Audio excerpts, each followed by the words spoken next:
You guys, we're going to dig into this video today, and it's a channel I've never seen before. They just came up today, and they only have 3 videos and 17 subscribers, but the ones I do have are pretty dang good.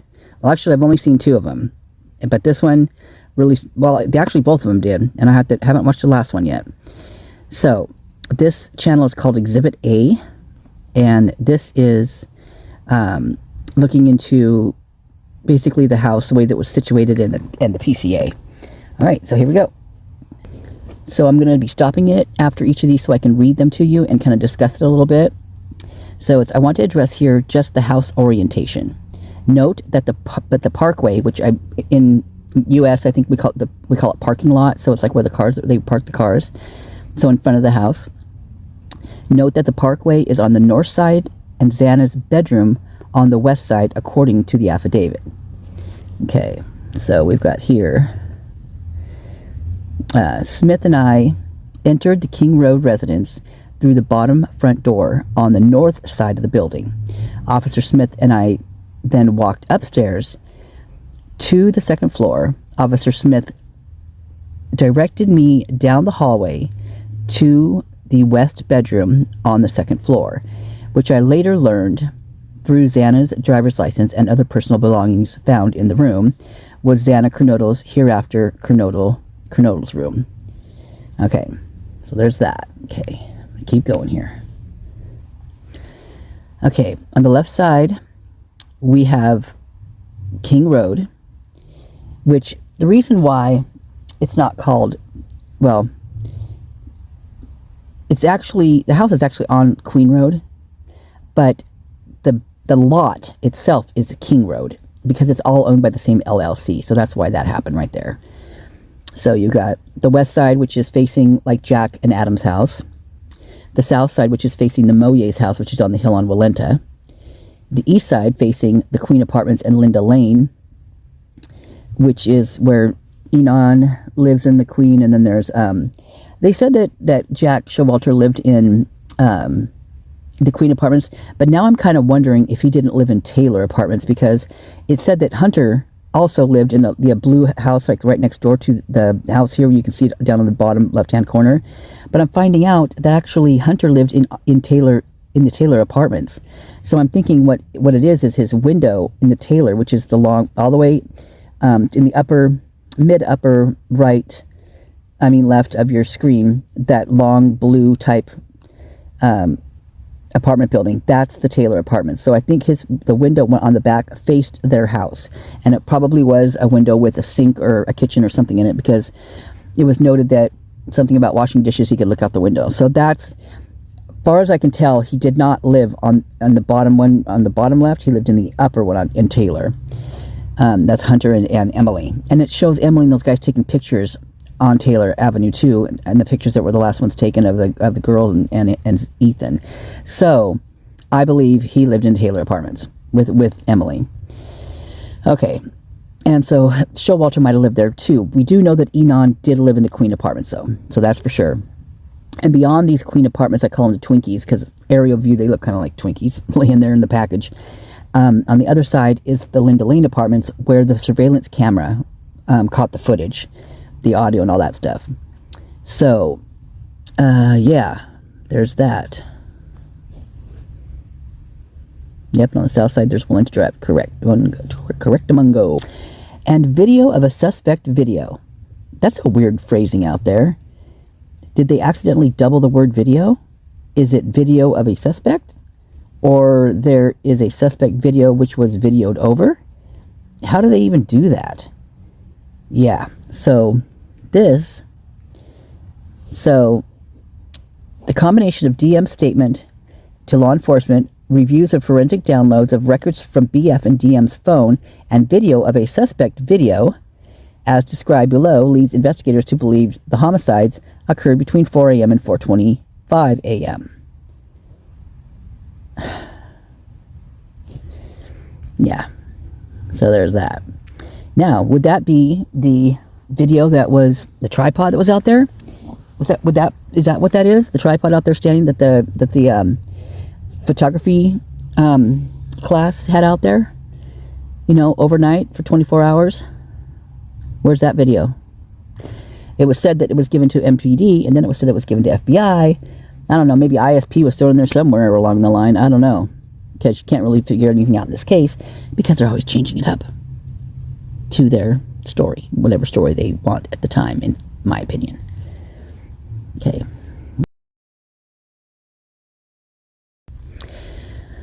Okay, again, this is the north part of the house. So remember how floors are displayed?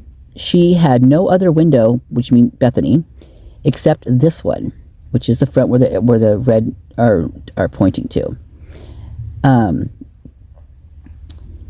That's not matching the affidavit, nor Dylan's testimony that he left through the kitchen sliding doors.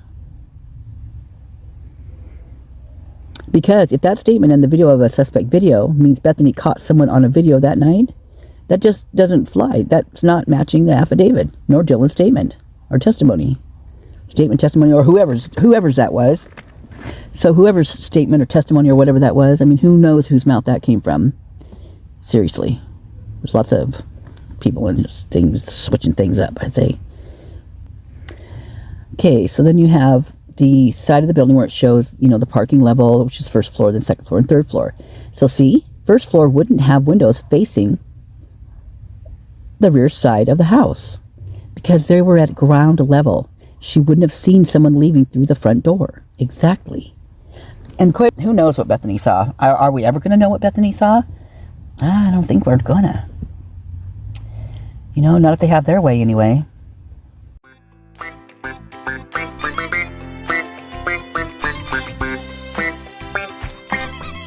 So this is a 3D computer-generated drawing of the house and of 1122 King. So, and this is a good. It's good to see this because you can see how the room, because it's the way that it's laid out is very weird. It looks not so weird if you look at it this way, but if you're really trying to get up into the house and you're walking around and stuff, it seems very strange. It's like it's kind of like confusing.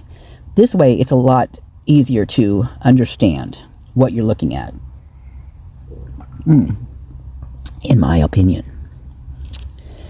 So you've got okay. So remember the noise complaint. Remember the noise complaint. Okay, so you've got the guys in the middle, bottom level there. You've got the guys opening the door down there. Well, Bethany, and then the guys came down. And then remember they looked into that one room that's on our right-hand side? That there was golf clubs and like men's clothing and stuff like that in there? Well, do you guys remember? You might have seen it. AR did a video on how they got away with people not getting busted in a house like this because they would rent. They'd buy a house and then they'd rent the rooms out separately, and that way no one, like the other people in the house, couldn't get busted if there was a bust on one of the rooms that had you know, rugs or whatever in it. That's how they got away with that, which I found really interesting. So could that bottom room have been the you know, the main, you know, the room where they kept stuff? I mean, it kind of seems weird. And also, if you look on below Kaylee's room up there on the top, there's that large, like, I mean, oh, that must be a bathroom. Remember, I bet that's a bathroom. Okay, never mind about that. We'll get back to that later. Okay, a dog can also be heard barking numerous times, starting at 4:17 a.m. Starting at, let that sink in. The dog didn't bark until then. Well, that's weird. Dogs usually bark when someone approaches the house, not at the end when they leave, not when someone is crying inside just below them, which is so true, you guys, especially if it was the owner. But if it was Kaylee crying or anybody in that house, because Murphy knew them all, right? So Murphy would have been in tune to all of them, even if certain members allegedly did not like them. Didn't matter. Murphy would have been in tune. So this right here is the part that gets me going. Oh my gosh. So I did a video prior to this one and it did not take. So when I was reading this part, so it says, I've highlighted the most important parts. No indications of forced entry. However, Brian had a burglary charge as well, and investigating the woman driver, which is the Uber party that took Maddie and Kaylee home that night. Now we know that the driver was a woman, and the DoorDash driver person was also a woman. But here's what I didn't know until I made that last video that didn't take, because I made it bigger, and I wanted you guys to read it with me, and I read the print on here, which I didn't do the first time I watched this. I just watched it and then made a video. But then when I made it bigger, okay, I first did this. Okay, it shows no indication of forced entry, so, you know, the burglary charge. And then I did this, and I looked down here, and I read this, and it says, police then added they're investigating the woman driver, but they do not believe he is involved in this crime. Are you fucking kidding me? Read that again. Police then added they're investigating the woman driver, but they do not believe he is involved in this crime. Do you guys see what they're doing here? This is unreal.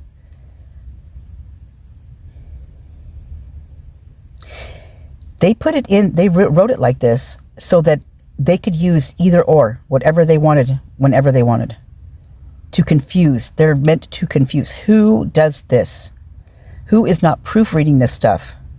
So was it a woman or a man? This way they can change their freaking mind whenever they want to, because they made a boo-boo.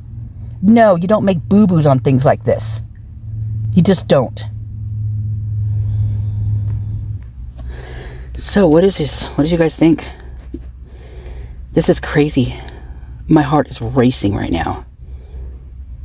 Thank you to Exhibit A. Man.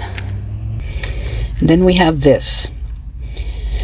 Drip Drop found this interesting picture of two Sigma Chi colleagues that was taken prior to the murders. You can check this out on his video. It gives the, I don't know where they have it. Probably in his, I'll link their video in with this. But a lot of people found this picture, and I don't know if Drip Drop was the first one. A lot of times people claim they're the first, and they aren't. But that's okay, you know, whatever floats your boat.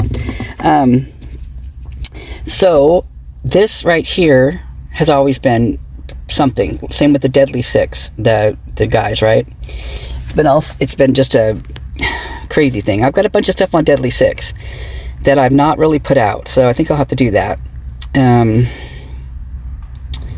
Anyway, so I wish I could lighten these things up and see the eyes underneath these, because I mean, I bet you we could determine who these people are underneath these masks or helmets or whatever you want to call them. But let's zoom in, shall we? This is a US MC K-bar knife. So they've overlaid the knife, so the indentation along the top edge and the shield next to the handle, also the color of the handle, pretty similar, you guys.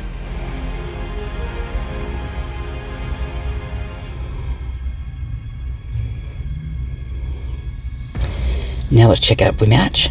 She's going to compare the sizes. I'm not sure why I said she. I'm not sure if this is male or female. Yeah, so then you got this. Look at this. You got two mattresses that are coming out, right? One, and then you've got this. So what's this all about? What's number 3? A third mattress? Or is it a bed frame? But a bed frame would be so lightweighted to lift so easily. They don't seem to put too much effort in lifting it. Tell me what you think about number 3 in the comments below. And there are no comments on this except for one person, and I'm going to go ahead and comment on it too. But what do you guys think? I mean, this has always been something I've talked about. I mean, periodically. It just seems weird. It just seems strange. And also, I don't know crime scenes, but do they really carry it out in the back of a freaking truck? Serious, you guys? I mean, this seems like so wonky. It's just crazy. Another thing I want to add too is look how close the houses are with the angle of this picture. Is that weird or what? Seems so weird to me. Like it's, I don't know, weird. All right. Not even any effort in that. Oh, you poor beautiful souls. We all love you. Gotta find you justice.